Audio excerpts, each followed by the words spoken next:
সম্মানিত ফেনী জেলা সহ সারা দেশের মালিক শ্রমিকদের দৃষ্টি আকর্ষণ করছি। আপনারা সবাই জানেন এই পরিবহন শিল্প একটি বাংলাদেশের জন্য গুরুত্বপূর্ণ শিল্প হিসেবে আছে। এই শিল্পধারায় বাংলাদেশের অর্থনীতির চাকা সচল রাখার চেষ্টা করে যাচ্ছে মালিক শ্রমিকরা। তাই এই পরিবহন শিল্প একটি সেবামূলক প্রতিষ্ঠান।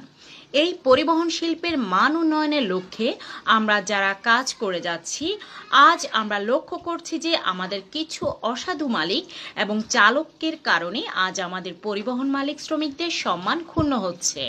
তারা কারণ হলো কিছু সংখ্যক লোক বিভিন্ন জেলা থেকে এসে আমাদের জেলা সহ বিভিন্ন জেলায় কিছু লোকের আশ্রয় প্রশ্রয় দ্বারা তারা পরিবহনের সাথে সংযুক্ত হয়ে আজ বিভিন্ন অপকর্মের সাথে জড়িত হয়ে আছে। তার কারণে আজ আমাদের জেলাগুলোতে গরু চুরি, ডাকাতি এবং মাদক সেবনকারী ও মাদক বহনকারী truck, bus, mini truck, covered van, CNG, ইমা গাড়ি ব্যবহার করে থাকে। তারা কোনো আসল মালিক নয় এবং তারা আসল ড্রাইভারও নয়। তাদের ড্রাইভিং লাইসেন্স নাই, রেজিস্টার্ড ট্রেড ইউনিয়নের সদস্য নয়, তাদের সাথে আমাদের কোনো সম্পর্ক নাই। তারা শুধু আমাদের চোখে অপরাধ চক্রের সদস্য। আমরা তাহাদেরকে ঘৃণা করি।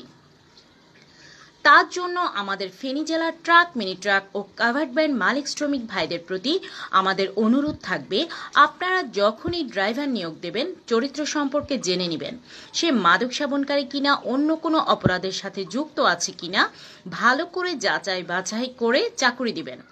আর আমাদের ফেনী জেলার ট্রাক, মিনি ট্রাক ও কাভার্ড ভ্যান শ্রমিক ইউনিয়নের সাধারণ শ্রমিক ভাইদের প্রতি আমাদের অনুরোধ থাকবে যে আমরা যে সুনামের সহিত ফেনী জেলার ট্রাক, মিনি ট্রাক ও কাভার্ড ভ্যান শ্রমিক ইউনিয়নের নেতৃত্বে সুনাম অর্জন করেছি তা যেন ধরে রাখতে পারি, সে বিষয়ে খেয়াল রাখতে হবে। আর যদি কারো ধারায় সম্মান ক্ষুণ্ণ হয় তাদের বিরুদ্ধে আইনানুগ ব্যবস্থা গ্রহণ করা হবে। তাই সাবধান। ধন্যবাদ। সভাপতি মোহাম্মদ আলী ও সাধারণ সম্পাদক আবু শাহিন, ফেনী জেলার ট্রাক, মিনি ট্রাক ও কাভার্ড ভ্যান শ্রমিক ইউনিয়ন, রেজিস্ট্রেশন নাম্বার 435।